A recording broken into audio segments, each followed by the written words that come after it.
A young boy in Minnesota was playing outside in the fresh snow. When his parents went to check on him, he had vanished without a trace, but 8 years later, his father would look beneath the neighbor's dog kennel, and what he saw would make his blood run cold. The small town of Maple Hollow, nestled in the northern reaches of Minnesota, was known for its tight-knit community and brutal winters. With a population of just 2,000, it was a place where everyone knew each other's business, shared in their sorrows, and celebrated their joys together. The town had always prided itself on its safety and low crime rates. Children played freely outdoors, neighbors left their doors unlocked, and the community functioned like one large, extended family. That was until 8 years ago when Joshua Coulter vanished without a trace. On a cold Saturday morning, as snowflakes drifted lazily through the air, Ethan Coulter sat at his dining room table sifting through police files. The papers had become a familiar presence in their home. Reports, witness statements, and potential leads that ultimately led nowhere. His eyes would occasionally drift to the window overlooking the front yard, where his thoughts would inevitably return to that fateful day. His wife, Claire, moved about the house, the sound of her tidying providing a rhythmic background to his thoughts. The simple act of housekeeping seemed to give her a sense of normalcy, something to occupy her hands and her mind. Despite the years that had passed, their home still felt suspended in time, waiting for their son to return. "Still looking at those?" Claire asked as she passed by with a basket of laundry. Ethan nodded, thumbing through another stack of papers. Detective Palmer said they got a couple new tips last month. Nothing substantial, but he didn't need to finish the sentence. They both lived on these scraps of hope, however small. Joshua had been 5 years old, a bright, red-headed boy with a laugh that filled their home. That winter morning he had begged to play outside in the freshly fallen snow. Ethan and Claire had let him, as they had countless times before. Their property bordered a small wooded area that was familiar territory for the local children. Ethan had promised to go check on him in 20 minutes. When he stepped outside, Joshua was gone. The search that followed was unlike anything Maple Hollow had ever seen. The entire town mobilized. Search parties combed the woods and divers checked the frozen lake half a mile away. Police interviewed every resident. Days turned into weeks, weeks into months, and eventually the active search was called off. But Ethan and Claire never stopped looking. The sound of the doorbell pulled Ethan from his thoughts. He rose from the table, smoothing his sweater as he made his way to the front door. When he opened it, he found Harold Stevens, his neighbor from across the street, standing on his porch. Harold was a tall man in his late 40s with prematurely graying hair and a perpetually serious expression.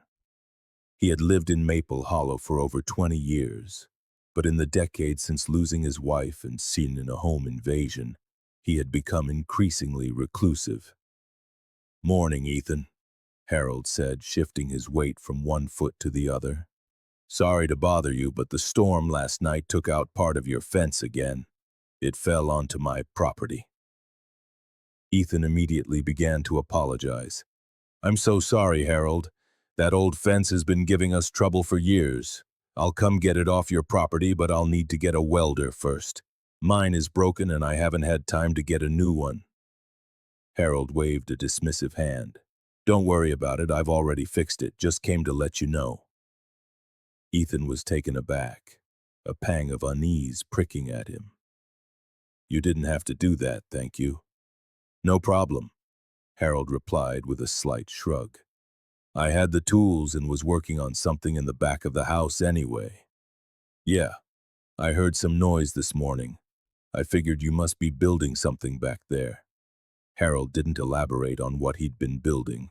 He just said, "Sorry if the fence doesn't look brand new." "It's an old fence anyway," Ethan assured him. "Thanks again." Harold nodded and turned to leave.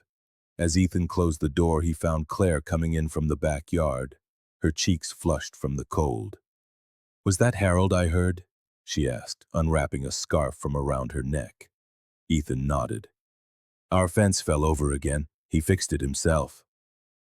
Claire hung her scarf on a hook by the door and smiled faintly.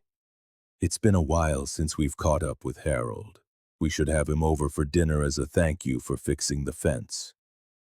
Ethan hesitated. I don't know, Claire. We still need to go over some of these police reports on the new leads for Joshua. I'd rather focus on that during dinner, not when we have company. Claire's expression softened with a mix of sadness and gentle reproach. Ethan, we've become so isolated and lonely over these 8 years. When was the last time we had anyone over? Years ago? Ethan didn't answer immediately, knowing she was right. They had gradually withdrawn from social connections, their search for Joshua consuming every aspect of their lives. Harold, too, Claire continued. Look how withdrawn he's become after his wife and son died in that robbery 10 years ago. Can you imagine living completely alone for years? He must be a lonely man. She paused, placing a hand on Ethan's shoulder. It might be nice to just sit and have dinner together. We've all been through similar experiences of loss. Maybe we could form a new bond. Ethan considered her words, his gaze drifting back to the stack of files on the table. Maybe she was right. Maybe they both needed this small step toward normalcy. All right, he said finally. I'll go invite him for dinner tonight. Claire's smile was worth the concession. It had been too long since he'd seen genuine happiness on her face.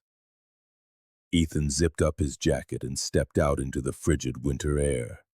The snow crunched under his boots as he crossed the street to Harold's house. It was a modest 2-story home, similar to most in their neighborhood, though somewhat less maintained. The paint was peeling in places and snow had been left to accumulate in drifts in recent years. When he reached Harold's front door, Ethan knocked firmly and waited. After a minute with no response, he knocked again, louder this time. Still nothing. He was about to turn and leave when he heard sounds coming from behind the house. A dull thudding, like someone hammering. Ethan rounded the corner of the house, his boots sinking into the deeper snow of the backyard. Harold, he called out. It's Ethan from across the street. The sounds led him to a small wooden structure at the far end of the yard, an old dog kennel that had been there for as long as Ethan could remember. Harold was hunched down inside it, seemingly adjusting something. Upon hearing Ethan's voice, Harold froze momentarily before carefully backing out of the small structure. Ethan, Harold said, sounding slightly out of breath. Sorry, I didn't hear you knock.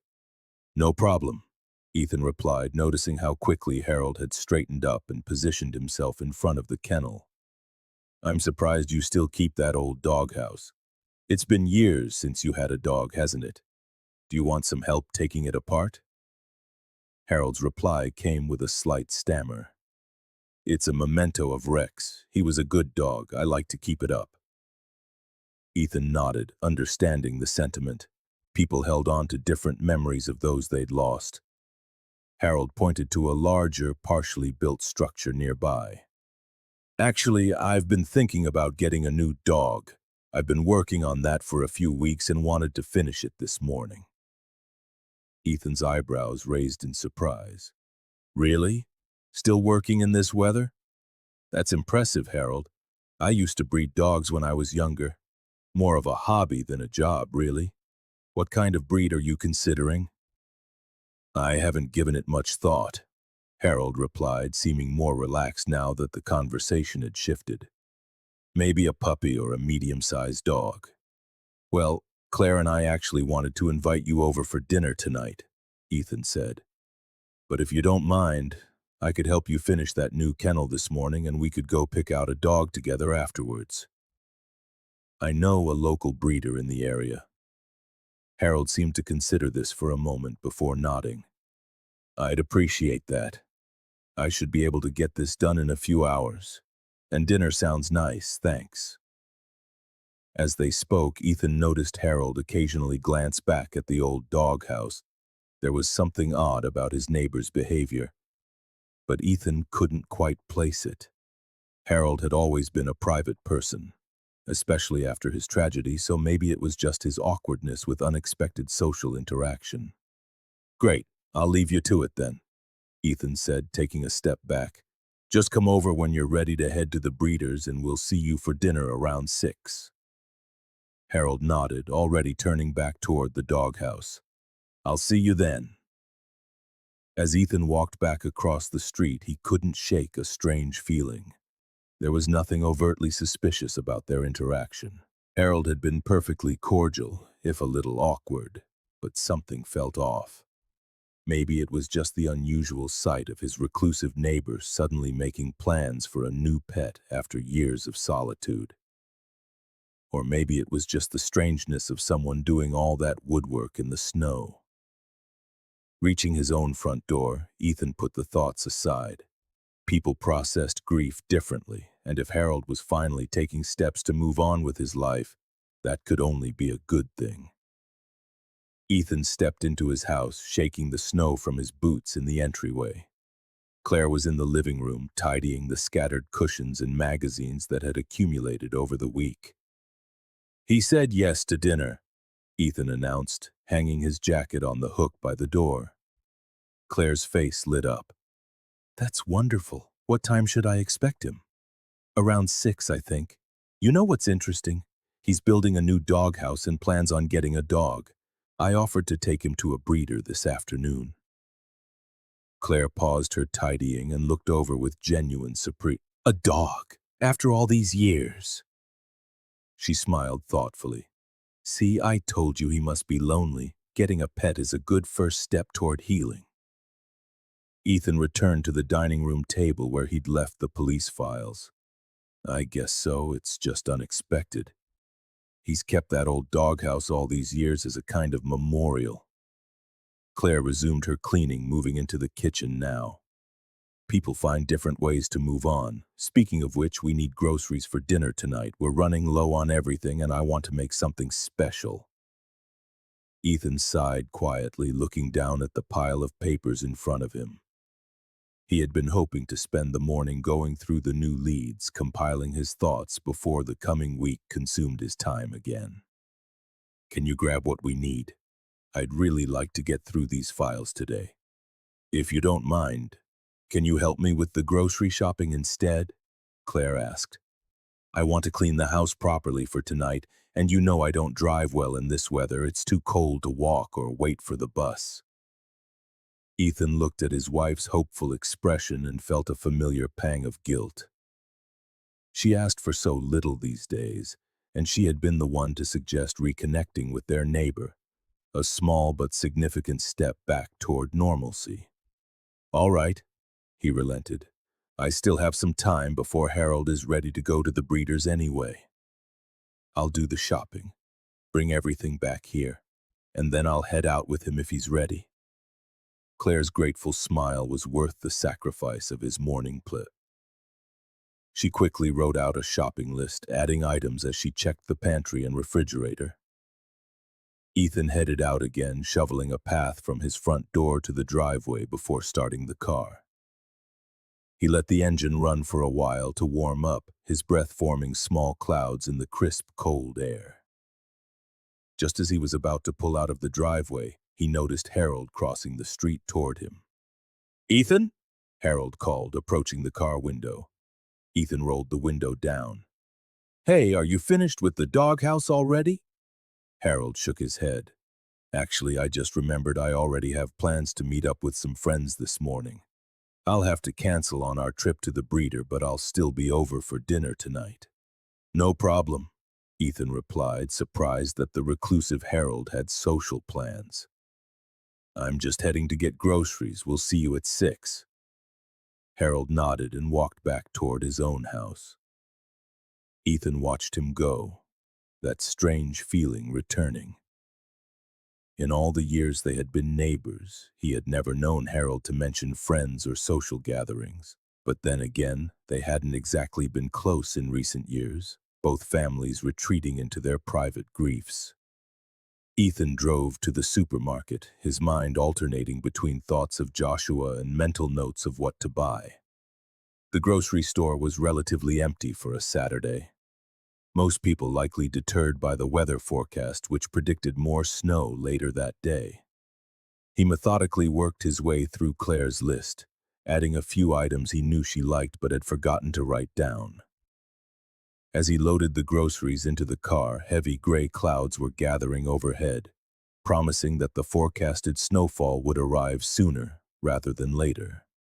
As Ethan pulled out of the grocery store parking lot, a familiar car passed by on the main road. He did a double take, recognizing Harold's blue sedan. The car's windows were clear enough for Ethan to easily see that Harold was alone, driving in the opposite direction of their neighborhood. Ethan's route home followed the same road for a while, and he found himself unintentionally following Harold from a distance. A few minutes later, Harold's car pulled into the parking lot of Northwood Kennels, a local dog breeder Ethan had mentioned earlier. Ethan drove past slowly, confusion settling in his gut. Harold had canceled their trip together, claiming he had plans with friends, but here he was at the very same breeder alone. For a moment, Ethan considered pulling in too, but what would he say? He had no right to question Harold's small white lie. Maybe the man simply preferred to choose a dog on his own without the pressure of someone else's opinion, or perhaps he was meeting his friends there. Still, as Ethan continued home, the inconsistency gnawed at him. It seemed a strange thing to lie about, especially when Ethan had offered his help and expertise. But Harold had always been odd and reserved, even more so since his tragedy. By the time Ethan arrived home, a light snow had begun to fall again. He unloaded the groceries quickly and found Claire in the kitchen, already starting on dinner preparations. "You're back sooner than I expected," she said, taking a bag from his hands. Ethan nodded. "Traffic was light. I actually saw Harold at the kennel on the way home." "The kennel? I thought he canceled on you." "He did," Ethan replied, setting the remaining bags on the counter. "Said he had plans with friends, but I just saw him pulling into Northwood Kennels by himself." Claire paused her unpacking. "Well, that's odd, but it's not really our business, is it? Maybe he just wanted to look on his own first." "Maybe," Ethan agreed, though something about it still felt off to him. As they put away the groceries, Ethan glanced out the kitchen window and noticed Harold's car pulling into his driveway across the street. Harold got out and opened his trunk, revealing a metal dog crate with what looked like a German shepherd inside. From this distance, and with Harold's back to him, Ethan couldn't see the dog clearly, but he could make out the distinct coloring. "He's back already," Ethan commented. "With a German shepherd, it looks like." Claire joined him at the window. "That was fast. He must have really connected with the dog." "Love at first sight happens, I guess," Ethan said, echoing Claire's earlier sentiment. "But it's still strange. I used to be a breeder. I know these transactions usually take some time with paperwork and all." He was in and out of there incredibly fast. They watched as Harold struggled to maneuver the crate across his snowy yard, the dog making the task more difficult with its movements. "He's having trouble with that," Ethan observed. "I should go help him." Before Claire could respond, Ethan was already heading for the door. He crossed the street quickly, calling out to Harold as he approached. "Need a hand with that?" Harold's head snapped up, his expression momentarily startled. No, I've got it," he said quickly, his tone sharper than the situation warranted. "I'll see you tonight," he added, a clear dismissal. Taken aback by the abrupt dismissal, Ethan hesitated. "All right, if you're sure." Harold just nodded, already turning his attention back to the crate and wrestling it through the snow-covered yard. Ethan walked back to his house, a growing unease settling in his stomach. Something about Harold's behavior felt wrong. But what reason did he have to be suspicious of his neighbor? The man had been nothing but quiet, if distant, all these years. When he stepped back inside, Claire gave him a questioning look. He didn't want any help, Ethan explained with a shrug. Said he's fine on his own. Claire nodded, turning back to her dinner prep. Some people just don't like accepting help. Makes them feel vulnerable, I suppose. Ethan agreed, though he couldn't shake the feeling that there was more to Harold's odd behavior than simple pride. The hours crept by as the snow continued to fall outside, blanketing Maple Hollow in a fresh coat of white. Ethan had returned to his stack of police documents, finally able to focus on reviewing them. There weren't many new developments, just the same frustrating lack of concrete leads that had characterized the search for Joshua from the beginning. One report mentioned a possible sighting in a town 200 miles south, but the description was vague and the follow-up investigation had yielded nothing. Another referenced a child matching Joshua's description who had been enrolled in a school in Montana under a different name. But when authorities checked, it turned out to be a case of mistaken identity. Ethan rubbed his temples, fighting back the headache that always seemed to accompany these review sessions. 8 years of false hopes and dead ends had taken their toll, but he couldn't give up. Somewhere out there, Joshua might still be waiting to be found. As evening approached, Claire's cooking filled the house with warm, inviting aromas. She had prepared a pot roast with vegetables, fresh rolls, and an apple pie for dessert. It was more elaborate than their usual meals, a sign of how important this small social occasion was to her. "Do you think he'll actually come?" Ethan asked as he helped set the table. Claire placed napkins beside each plate. "Why wouldn't he?" "I don't know, he's been acting strangely today. All these last-minute plan changes, the way he reacted when I offered to help with the dog." Ethan trailed off, unsure how to articulate his vague misgivings. "He's probably just nervous about socializing after being on his own for so long," Claire reasoned. "Let's give him the benefit of the doubt." At 6 o'clock, the doorbell rang. Harold stood on their porch holding a bottle of wine, his coat dusted with snow. "I hope Red is okay," he said, handing the bottle to Ethan. "Perfect, thank you," Ethan replied, stepping aside to let him in. "Come on in out of the cold." Claire greeted Harold warmly, taking his coat and thanking him for coming. The initial awkwardness of the gathering gradually eased as Claire served drinks and they settled around the dining table. The conversation remained light at first, local news, the weather. Harmless topics that required little emotional investment. As they began to eat, Ethan decided to broach the subject of Harold's new pet. "So I see you got a German Shepherd today. How's he settling in?" Harold's fork paused halfway to his mouth, and Ethan noticed a subtle tension in his posture. "He's fine. Still adjusting to the new environment. That was a quick trip to the breeder," Ethan said casually. "I saw you heading that way on my way back from the store right after you mentioned meeting some friends." Harold's eyes flickered nervously. "Sorry about that. My schedule became unpredictable. My friend canceled at the last minute and I was so excited about getting a dog that I just went to the kennel." Ethan nodded, sipping his wine. "I was surprised they processed everything so quickly. When I was breeding, the paperwork alone usually took a while." Harold shifted in his chair. "Actually, I had ordered it a few days ago. I was just there to pick him up." The explanation sounded reasonable enough, but Ethan couldn't shake what he remembered from that morning. Harold had said he wasn't even sure if he wanted a puppy or a medium-sized breed.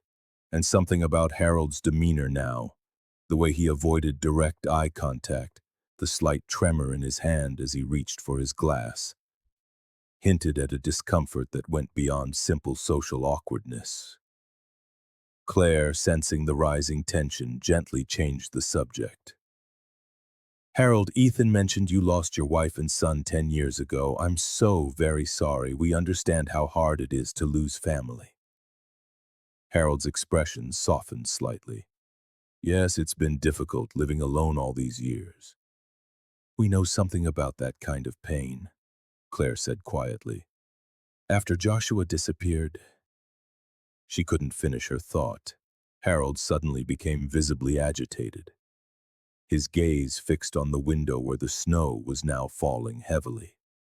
I'm so sorry, he interrupted. But I think I should check on my dog. It's snowing harder now and the dog is new.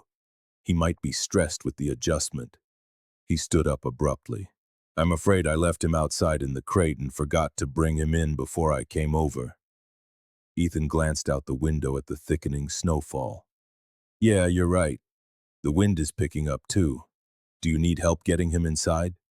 No, no, Harold said quickly, almost panicked at the suggestion. The dog is a German shepherd and might get alarmed with strangers. Even I'm still getting familiar with him. I'll handle it, and I'll be back when I'm done. Claire rose from her chair. Of course, just make sure your dog is safe. We live right across the street. Don't worry about rushing back if he needs your attention. Harold nodded gratefully and headed for the door, leaving his coat hanging on the rack in his haste. After he left, Ethan and Claire returned to the table, the sudden departure leaving an awkward lull in the evening.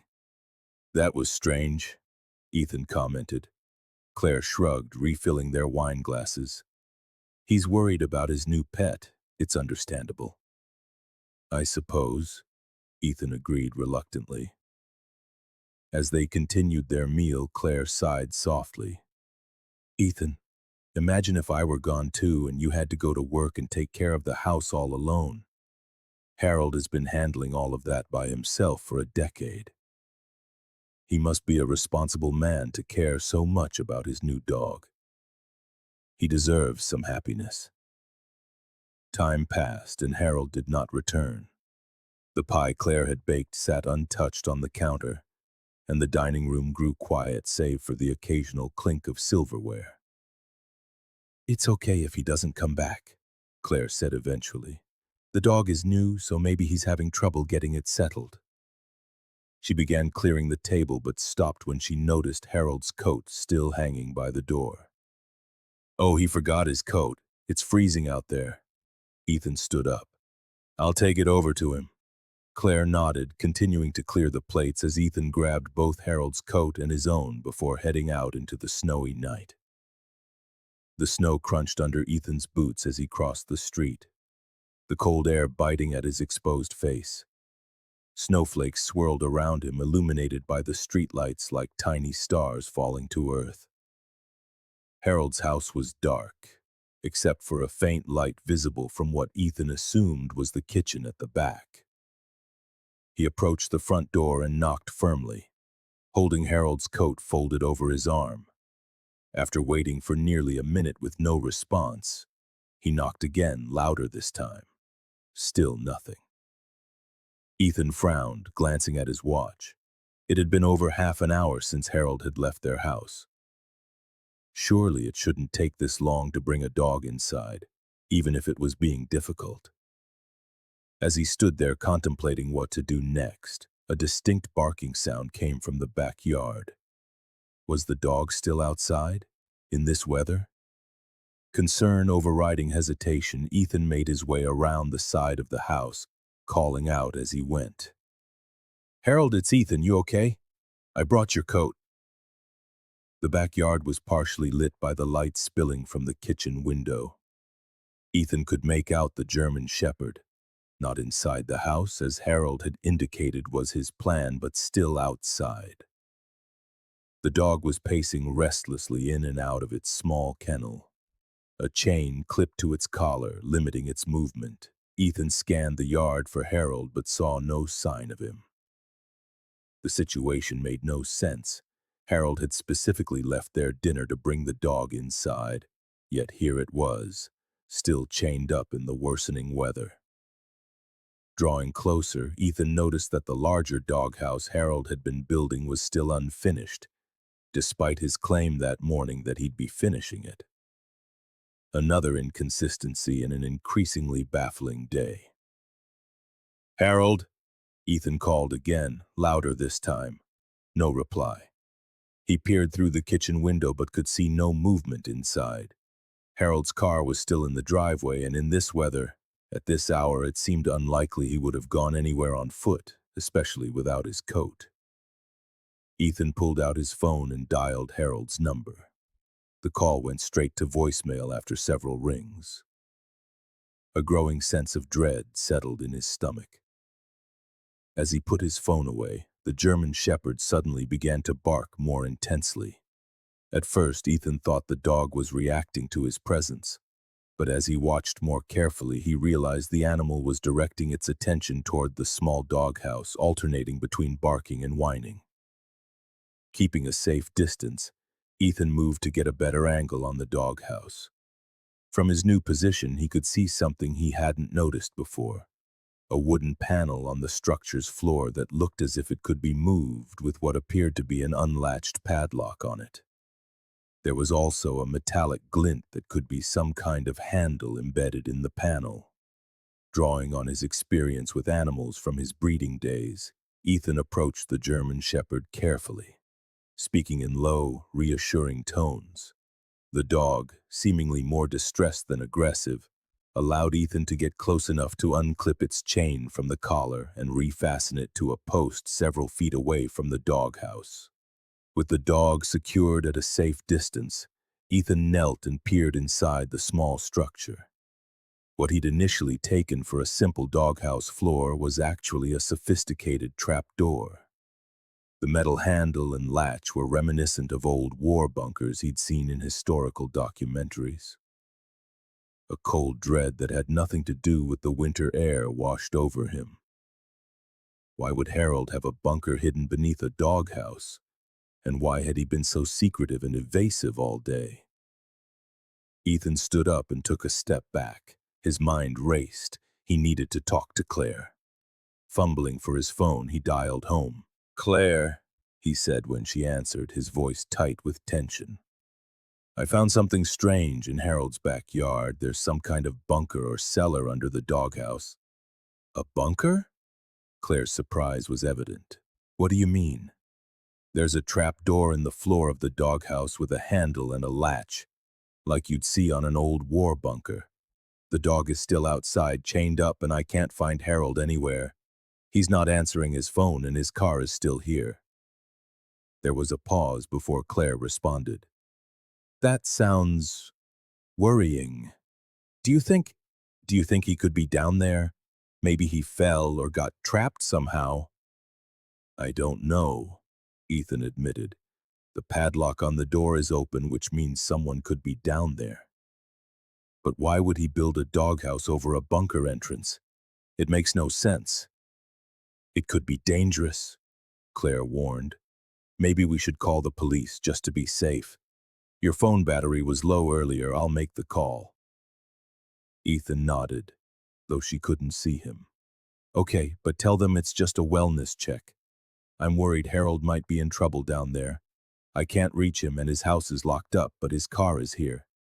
"Promise me you won't go down there," Claire insisted. "Come back home, and we'll wait for the police together." "I promise," Ethan agreed. "I'll be right back." He ended the call and took one last look at the trapdoor. The rational part of him knew he should follow Claire's advice and wait for the authorities. But another part of him, the part that had been searching for answers for 8 long years, felt pulled toward the mystery beneath the doghouse. Before he could make a decision, a noise came from the bunker, a metallic clanging, like someone climbing a ladder. Ethan froze, his gaze fixed on the trapdoor, which remained cleat. The sounds grew louder and clearer, unmistakably footsteps on metal rungs. Then, with a scraping noise, the wooden panel shifted and the padlock fell to the side as the hatch swung open. Harold emerged from the opening, scrambling awkwardly from the narrow space.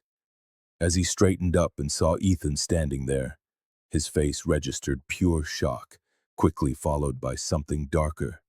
Fear? Anger? It was hard to tell in the dim light. "Ethan," Harold said, his voice carefully controlled but with an undercurrent of strain. "What are you doing here?" Ethan held up the coat. "You left this at our house. When you didn't come back, I thought I'd bring it over." He paused, then added, "I got worried when you didn't answer the door, and then I heard the dog barking. He's still out here in the cold." Harold took the coat from Ethan's outstretched hand with slow, deliberate movements. "Thank you. Yes, about the dog. He's still not really adjusting to me. I'm not so sure about bringing him inside anymore. I hope you understand." Ethan couldn't hold back. He looked pointedly at the open trap door. "What's down there, Harold?" Harold's posture tensed, his expression guarded. "Nothing that concerns you." "I was looking for you," Ethan pressed. "I started to worry when you wouldn't answer your phone or come to the door. Your car is here, but you were gone." Harold didn't answer this directly. Instead, he glanced at the German shepherd. "You moved my dog." "He was restless and kept barking at the bunker door," Ethan explained.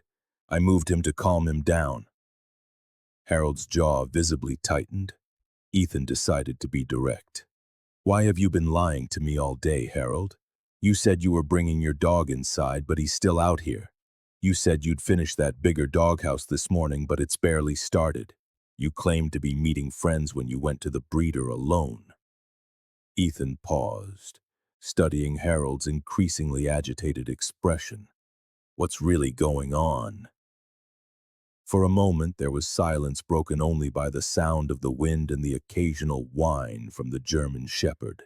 Then, without warning, Harold lunged forward. Ethan barely had time to react before Harold crashed into him, grabbing his jacket and shoving him backward with unexpected force. They grappled in the snow, Harold's face contorted with a mixture of rage and fear. "You should have minded your own business," Harold snarled, landing a solid punch to Ethan's midsection. The blow knocked the wind out of Ethan, but years of physical labor had kept him strong despite his grief.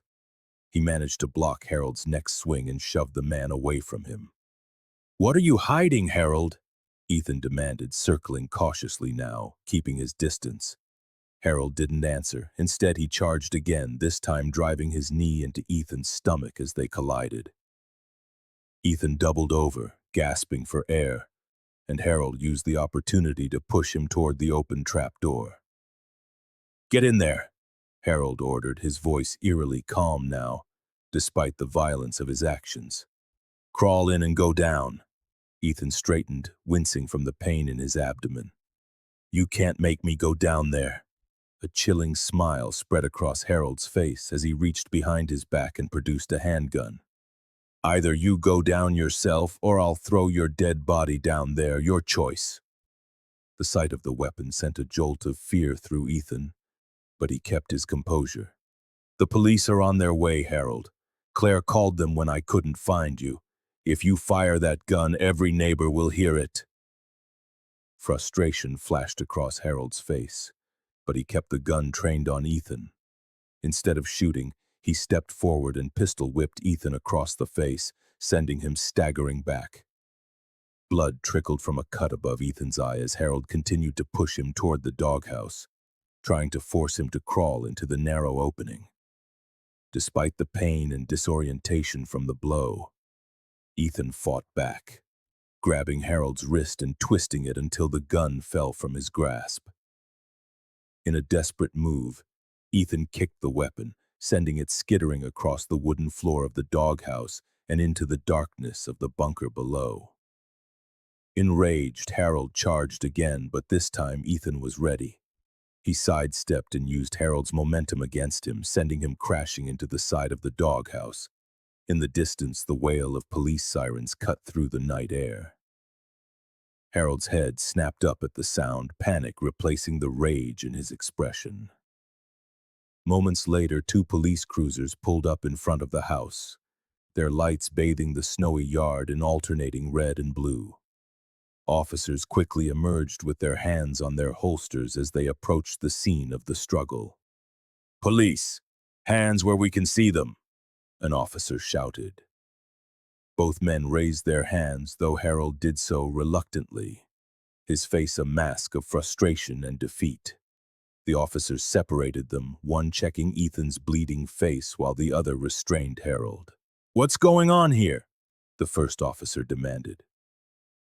Before Ethan could answer, Claire appeared, having followed the police cars from their home. "Ethan, are you okay?" she called, rushing toward him. "I'm fine," he assured her, though the cut above his eye was still bleeding freely. Ethan quickly explained to the officers what had happened. How Harold had been acting strangely all day. How he'd discovered the bunker under the doghouse, and how Harold had attacked him when confronted. "He pulled a gun on me," Ethan added. "I managed to disarm him, but the gun fell into the bunker." The officers looked at Harold, who remained silent, his expression unreadable. "Is that true, sir?" an officer asked. "Did you assault this man and threaten him with a firearm?" Harold didn't answer. "We're going to have to take you in," the officer continued, reciting Harold's rights as his partner secured handcuffs around his wrists.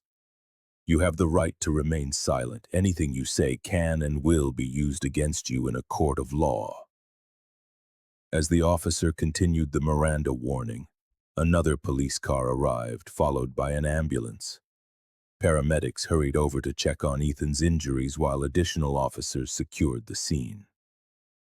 One of the officers approached the open trapdoor, shining a flashlight into the darkness below. "Seems to be some kind of underground room here," he reported, peering down. "I can see metal stairs leading down." Before anyone could respond, a noise emanated from within the bunker. The unmistakable sound of someone climbing the stairs. Everyone froze, the officers immediately drawing their weapons and aiming them at the opening. The paramedic pulled Ethan back and Claire gasped, clutching her husband's arm. The climbing sounds grew louder, more distinct with each passing second. Then, slowly, a figure began to emerge from the darkness. It was a boy, about 13 years old, with a shock of reddish hair that hadn't been cut in some time. He was thin, pale, and obviously frightened. His wide eyes blinked in the sudden glare of the officers' flashlights. In his trembling hands, he held Harold's gun. The officers tensed, calling for the boy to drop the weapon, but he seemed confused and terrified, aiming the gun wildly at the crowd of strangers surrounding him. "Dad!" the boy called out, his voice cracking with fear as his gaze found Harold. "I won't let the enemy get you. I'll protect you, Dad, and our home." His hands shook violently as he gripped the gun. "I want to be a soldier just like you." The officers exchanged bewildered glances, holding their positions, but clearly uncertain how to proceed with a clearly frightened child holding a deadly weapon. "Son, put the gun down," one officer said gently. "It's not safe for someone your age to be handling that." The boy's finger moved close to the trigger. "I know how to use this," he insisted, his voice trembling. "Dad taught me. The country's at war. You're the enemy. You want to take Dad and our home away." Ethan stared at the boy, a strange numbness spreading through his body that had nothing to do with his injuries. There was something hauntingly familiar about the boy's features, the shape of his face, the color of his hair, the set of his jaw. "Joshua?" The name escaped Ethan's lips in a breathless whisper. The boy's eyes flickered toward him, confusion plain on his face. Ethan took a slow step forward, ignoring the paramedic's attempt to hold him back. "Joshua, what do you mean? We're not in a war, and Harold is not your father." He swallowed hard, barely daring to hope. "Your mother and we're your parents." The boy's confusion deepened, his hands trembling more violently now. "You're lying," he said, though there was uncertainty in his voice. "You just want to kill us. You hate us." His voice broke. "My mom died in a war. Dad said she was shot by the military." Claire stepped forward now, tears streaming down her face. With trembling hands, she pulled out her phone and showed the boy the screen, her lock screen wallpaper. Unchanged for 8 years, it showed a 5-year-old Joshua grinning widely at the camera. "You were kidnapped," she said, her voice thick with emotion. "We've been searching for you all these years. We've missed you so much, Joshua." The boy stared at the phone, his resolve visibly faltering. He looked over at Harold, silently pleading for guidance or explanation, but Harold refused to meet his gaze, staring resolutely at the ground. Seizing the boy's distraction, one of the officers moved in smoothly and carefully took the gun from his unresisting hands, quickly securing and disarming it. Joshua didn't struggle. He continued to stare at the photo on Claire's phone, confusion and the first glimmers of recognition washing over his face. "Are we really not at war?" he asked, his voice small and uncertain. "No, sweetie," Claire assured him, struggling to keep her own voice steady. "There's no war. Harold, he pretended all these years to be your father when your real father and mother were searching for you everywhere." Claire moved closer, cautiously reaching out to touch Joshua's hand. The boy flinched initially but didn't pull away, allowing the contact. It was as if some deep buried memory was stirring within him, responding to his mother's touch. Paramedics came over, wrapping Joshua in a shock blanket and guiding him toward the ambulance. Claire followed closely, unwilling to let her son out of her sight again. Ethan watched them go, his heart pounding with a mixture of shock, joy, and disbelief. One of the officers approached him. "Sir, we'll need to ask you and your wife some questions, but let's get your injuries treated first." Ethan nodded, dazed. His gaze was fixed on the ambulance where his long-lost son was being examined. After 8 years of searching, of hoping against hope, Joshua had been right across the street the entire time. The next few hours passed in a blur for Ethan. The paramedics cleaned and bandaged the cut above his eye and examined his bruised ribs, concluding that nothing was broken. Physically, he would recover quickly. Emotionally, it was all still a blur, a miraculous turn of events that had yet to fully settle. In the back of the ambulance, Joshua sat wrapped in blankets, a small figure fielding basic questions from both paramedics and police officers. The boy's confusion was a palpable thing. His entire worldview had been shattered in a matter of minutes. When Ethan approached, Joshua looked up at him with a mixture of caution and curiosity. Claire sat beside her son, not touching him, but close enough to offer comfort should he seek it. "How are you feeling?" Ethan asked, his voice soft, careful not to overwhelm the boy. Joshua merely shrugged, his eyes darting between Ethan and the officers nearby. "I don't know," he admitted, his own voice quiet. "Everything. It's different from what Harold told me." One of the officers, a woman with a kind face who had introduced herself as Detective Martinez, sat across from Joshua with a notepad. "Joshua, I know this is confusing," she began gently, "but can you tell us a little about what it was like living with Harold? Did he ever hurt you?" Joshua shook his head. "He was just training me. Really hard, physical training, and lately how to use the gun." He paused, his brow furrowing. "He said I needed to learn to protect myself for when he was gone. He said the war would last a long time. He told me to hide deep in the bunker because things got worse out there." "Do you know what year it is, Joshua?" Detective Martinez asked softly. The boy hesitated. "Dad, Harold, he said it didn't matter down there. Time works different during a war." "It's 2007, the detective informed him. "You've been missing for 8 years. Do you remember anything about where you lived before the bunker?" Joshua's forehead creased in concentration. I don't know. I've been in the bunker for as long as I can remember. Harold said it was too dangerous outside because of the war." He glanced around at the peaceful, snow-covered neighborhood. "But there isn't a war, is there?" "No. Ethan confirmed, his voice gentle but firm. There's no war. There never was. From the police car where Harold was being held, they could see him watching them, his expression unreadable. Another officer approached the ambulance. We found something interesting in the bunker, he reported. It's fully stocked. Supplies, food, water, medical equipment. There's a generator, an air filtration system, even educational materials, and we found several silenced firearms just like the boy mentioned. Detective Martinez nodded. It seems he was prepared for a very long stay down there. She turned back to Joshua. Did Harold ever let you leave the bunker? Joshua shook his head. Never.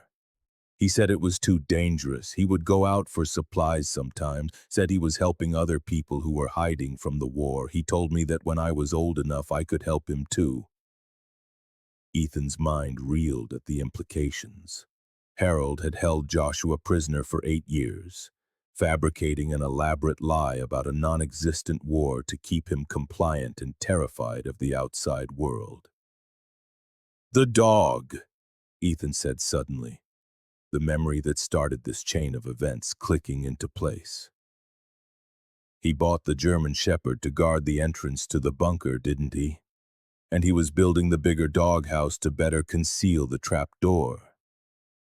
Detective Martinez nodded. That's our theory, too. It seems he was having trouble keeping Joshua confined as he got older and more curious. The dog was meant to be another layer of security. As they spoke, a forensics team arrived and began to process both the bunker and Harold's house. Officers cordoned off the property with yellow crime scene tape as curious neighbors began to gather, despite the late hour and the biting cold. Eventually, the paramedics decided Joshua should be taken to the hospital for a full medical examination. Years of living underground with limited sunlight and exercise would have taken a toll on his development that needed to be properly assessed. Can we go with him? Claire asked, her voice trembling slightly. Please, we just found him. The paramedics agreed, and soon they were on their way to Maple Hollow Memorial Hospital, Ethan and Claire riding alongside their son.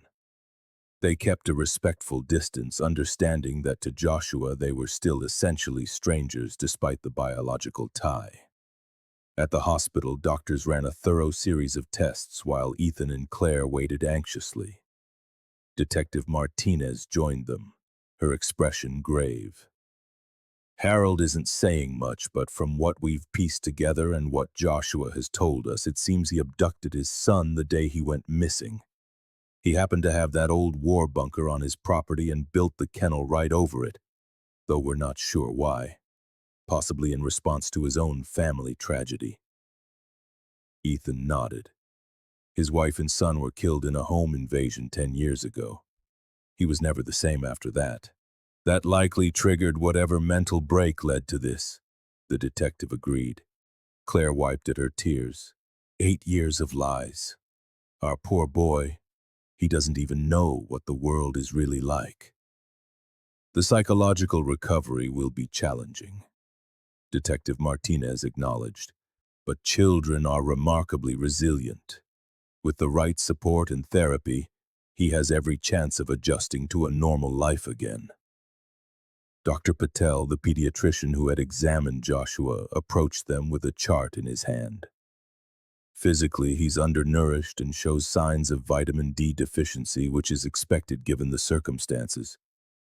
His muscle development is below average for his age, but there are no signs of physical abuse. He appears to have been fed regularly and kept in relatively sanitary conditions.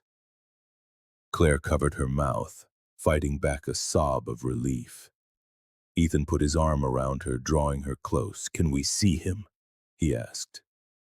Dr. Patel nodded. Yes, but please understand he's still processing everything. He's asked some questions about you, which is a positive sign, but don't expect immediate recognition or affection.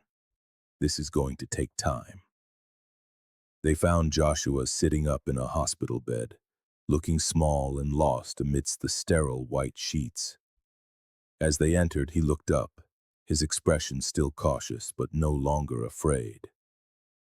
"Hi," Claire said softly, stopping a respectful distance from the bed. "Hello," Joshua replied, studying her face. Are you really my mom?" Claire nodded, unable to speak past the lump in her throat. "And you're my real dad?" Joshua asked, turning to Ethan. "Yes," Ethan confirmed, his voice thick with emotion. "We've been looking for you ever since you disappeared. We never gave up hope." Joshua seemed to consider this. "Harold told me my mom had died and that everyone outside was an enemy." He frowned. Why would he lie like that? Ethan exchanged a look with Claire, unsure how much to explain. "Harold lost his own family a long time ago," he said carefully. "I think he was very sad and confused. He did a very bad thing by taking you and lying to you. Am I going to live with you now?" Joshua asked, a hint of anxiety in his voice. "Yes, if that's okay with you," Claire assured him. "We still have your room just the way it was, but nothing has to happen too quickly. We can take it one day at a time." Joshua nodded slowly. I don't remember you," he admitted, his voice small. "But when I saw your picture—" He trailed off, uncertain. "It's okay," Ethan reassured him. "We have plenty of time to get to know each other again." In the days that followed, the story of Joshua's discovery and Harold's deception spread throughout Maple Hollow. Local reporters clamored for interviews with the family that had been miraculously reunited after 8 years. Ethan and Claire refused all requests, focusing instead on helping Joshua adjust to his new reality. They brought family albums to the hospital, showing him pictures from his early childhood and telling him stories about his life before the abduction. Harold was charged with kidnapping, false imprisonment, assault, and multiple weapons violations.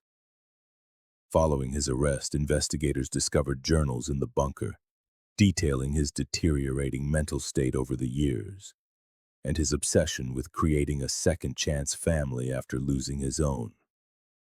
Looking at his son now, Ethan felt a profound mixture of grief for the lost years and gratitude for this second chance. The road ahead would not be easy. Joshua would need intensive therapy to overcome years of isolation and deceit.